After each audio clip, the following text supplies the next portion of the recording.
Assalamualaikum warahmatullahi wabarakatuh. Kami dari kelompok 5 ingin presentasikan hasil diskusi kami yang berjudul Para Filsafat Menurut Maria Montessori dan John Bowlby tentang Pendidikan Anak Usia Dini, yang disusun oleh Komaria, Kayatunufus, dan Nur Sabrina. Saya akan membawakan tentang Menurut Maria Montessori.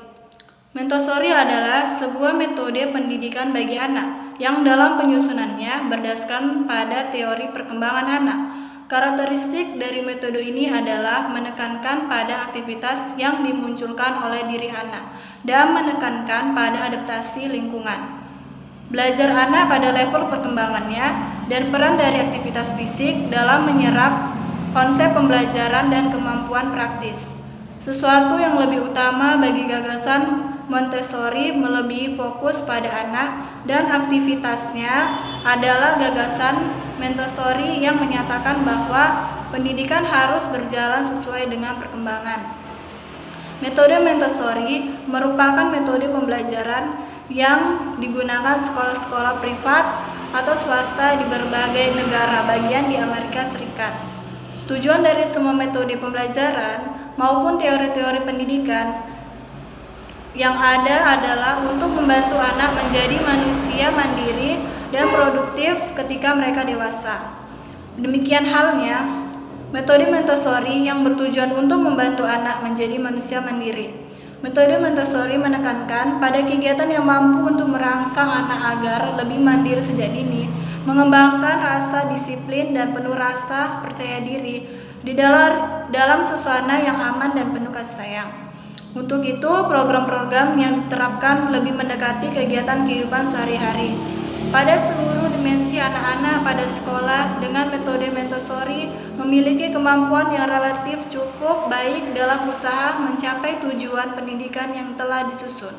Seperti sebuah penelitian yang telah dilakukan secara acak pada anak di akhir taman kanak-kanak.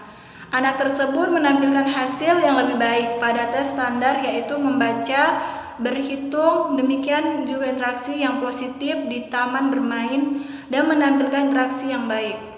Juga dengan lingkungan sosialnya, demikian juga dengan kejujuran dan keadilan pada teman-temannya. Berdasarkan uraian dan pernyataan di atas, kemudian dapat digambarkan bahwa metode Montessori mempunyai beberapa kelebihan ataupun keunggulan dibandingkan metode pembelajaran yang lain atau tradisional. Sebagai contoh, ada seorang anak menghamburkan semua kartu gambar geometris yang terbuat dari kayu. Kemudian terdengar bunyi iring-iringan dari jalan di bawah jendela ruang kelas. Semua anak berlari menuju jendela, menyaksikan iring-iringan, kecuali satu anak yang tidak mungkin meninggalkan pekerjaannya. Terbengkalai meski dia sampai berkaca-kaca karena ingin melihat iring-iringan. Saat teman-temannya menyaksikan hal tersebut, banyak yang kembali untuk menolongnya merapikan kartu gambar kembali ke tempat semula. Dan selanjutnya akan dibacakan saudara saya, Nur Sabrina.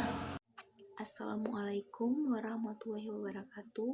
Saya Nur Sabrina dari kelompok 5 ingin mempresentasikan tentang urgensi anak menurut Maria Montessori.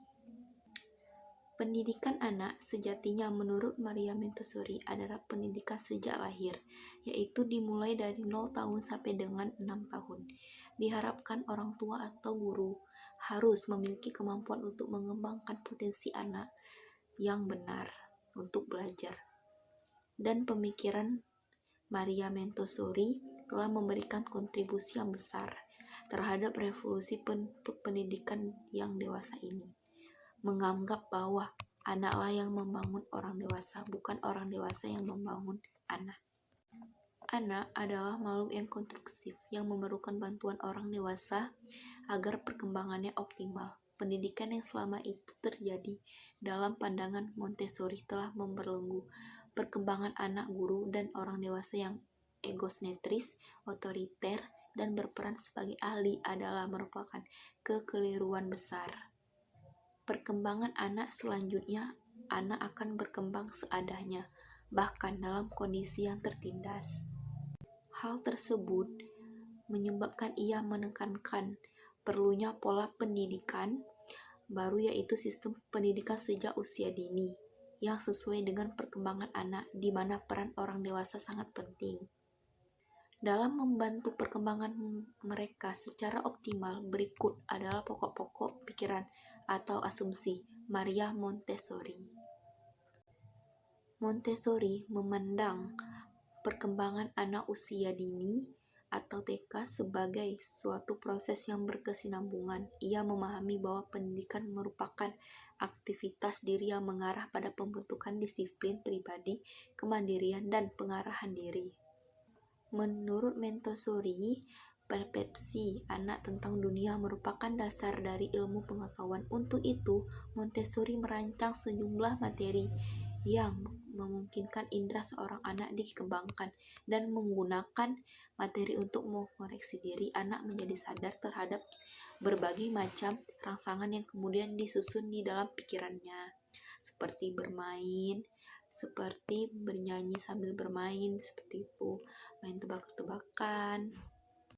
Tidak hanya itu, Montessori juga mengembangkan alat-alat belajar yang memungkinkan anak untuk mengeksplorasi lingkungan pendidikannya dan mencakup jasmani, berkebun, dan belajar tentang alam, seperti membuat sesuatu itu yang berhubungan dengan lingkungan, seperti warna, membuat gambar pohon, atau berjalan-jalan atau senam gitu, yang membuat anak tuh mengenal dunia, lebih mengenal dunia. Montessori beranggapan bahwa pendidikan merupakan suatu upaya untuk membantu perkembangan anak secara menyeluruh dan bukan sekedar mengajar spirit atau nilai-nilai dasar kemanusiaan yang berkembang melalui interaksi antara anak dengan lingkungannya. Tujuan metode Maria Montessori yaitu membantu para orang tua dalam menerapkan pola pengajarannya yang efektif bagi anak mereka. Yang kedua, membantu anak didik dalam mengembangkan tingkat intelektual, psikomotor, dan efektif yang ada pada diri mereka. Yang ketiga, membuat anak dituntut untuk dapat berkembang sesuai dengan periode perkembangan yang saat mereka mulai peka terhadap tugas-tugasnya. Mengajarkan anak cara belajar yang efektif dan optimal melalui permainan, bekerja bebas, dan dalam pengawasan terbatas, yaitu tetap bermain sambil belajar tapi mendapat ilmu dan tidak berlebihan. Anak diajarkan untuk dapat berkonsentrasi dan berkreasi, yaitu membuat apapun yang dapat digunakan atau dapat dijadikan sesuatu untuk dipelajari. Guru hanya sebagai pengamat dan pembimbing, karena anak dibiasakan memilih sesuai dengan keinginannya sendiri. Demikianlah penjelasan dari saya. Assalamualaikum warahmatullahi wabarakatuh. Nama saya Komaria, kami dari kelompok 5 ini mempresentasikan makalah kami menurut para ahli Maria dan ahli John Bowlby. Saya akan melanjutkan presentasi dari saudari Sabrina, yaitu menurut para ahli John Bowlby. John Bowlby terkenal sebagai salah seorang pelopor teori X-holding. Dia lahir di London. Dia merupakan seorang guru di Progressive School for Children yang memberi perawatan medis dan latihan psikoanalitik. Teori Bowlby yang terkenal adalah tentang teori attachment. Dia mengemukakan perkembangan attachment bayi. Attachment yang dimaksud adalah keteraturan, kesenangan, keinginan untuk melekat terhadap orang-orang yang diakrabi. Salah satu attachment bayi adalah menangis ketika ditinggalkan pengasuhnya dan tersenyum ketika pengasuhnya datang atau memberi makanan. Bayi yang kehilangan kontak yang memuaskan dengan manusia lain, mereka akan kesulitan untuk mengembangkan tingkah laku sosial yang sesuai. Ada dua ketekunan pada usia dini, yaitu Spearman ECT dan Staggers ECT. Anak-anak yang sering ditinggal. Pertama, anak akan menangis dan menolak semua bentuk pengasuhan.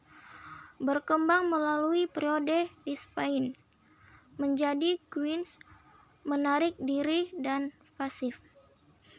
Pengasuh hendaknya memiliki pola yang tidak berbeda dengan orang tuanya. Orang tua harus memberikan perhatian, kasih sayang, dan perasaan aman pada bayi agar anak berkembang dengan baik.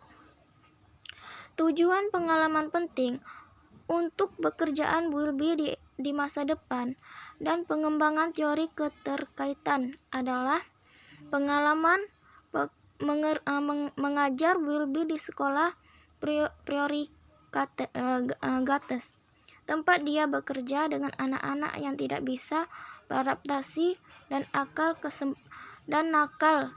Kesempatan untuk bekerja dengan anak-anak yang dievakuasi dari keluarga mereka karang perang, mengarah pada pekerjaan pada tempat 14 remaja pencuri, penambahan perseptif etnologi, pemikiran dan pengamatan tentang pemisahan ibu anak yang membentuknya bergerak melalui perspektif psikoanalitik. Teori kelekatan menurut Bowlby, yaitu kelekatan atau attachment, merupakan istilah yang pertama kali dikemukakan oleh seorang psikolog dari Inggris bernama John Bowlby. Kelekatan merupakan tingkah laku yang khusus pada manusia, yaitu kecenderungan dan keinginan seorang untuk mencari kedekatan dengan orang lain dan mencari kepuasan dalam hubungan dengan orang tersebut. 10 kelekatan menurut Mons adalah mencari dan mempertahankan kontak dengan orang-orang yang tentu saja. Orang pertama yang dipilih anak dalam kelekatan adalah ibu atau pengasuh, ayah atau saudara-saudara dekatnya.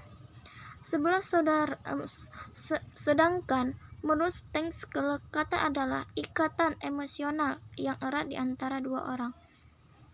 Kelekatan ini akan bertahan cukup lama dengan rentang kehidupan manusia yang diawali dengan kelekatan anak pada ibu. Dan kesimpulan dari tentang menurut Bowlby, teori kelekatan attachment merupakan istilah yang pertama kali diperkenalkan oleh John Bowlby. Teori ini mencoba menguraikan pola relasi orang tua anak yang dimulai sejak bayi. Kelekatan ini akan bertahan cukup lama dalam rentang kehidupan manusia yang diawali dengan kelekatan anak pada ibu atau figur lainnya pengganti ibu. Seorang anak dapat dikatakan lekat pada orang lain jika mempunyai kelekatan fisik dengan seseorang, menjadi cemas ketika berpisah dengan figur lekat, menjadi gembira dan lega ketika figur lekatnya kembali, dan urgensinya tetap pada figur lekat walaupun tidak melakukan interaksi. Anak memperhatikan gerakan, mendengarkan suara, dan sebisa mungkin berusaha mencari perhatian figur kelekatnya. Ada 4 fase kelekatan, yaitu fase pertama, sejak lahir sampai usia 3 bulan, respon tak terpilih pada manusia. Dan usia 3-6 bulan, fokus pada orang-orang yang dikenal. Dan usia 6-3 tahun, kelekatan yang intens, dan pencarian kedekatan yang aktif.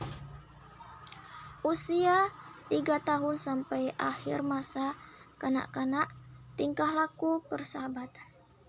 Sedangkan pola kelekatan ada 3 macam, yaitu secure attachment, yaitu pola aman, resistance attachment, pola melawan, dan avoidant attachment, pola menghindari. Mungkin hanya ini yang dapat saya sampaikan. Lebih dan kurang saya mohon maaf. Saya akhiri. Assalamualaikum warahmatullahi wabarakatuh.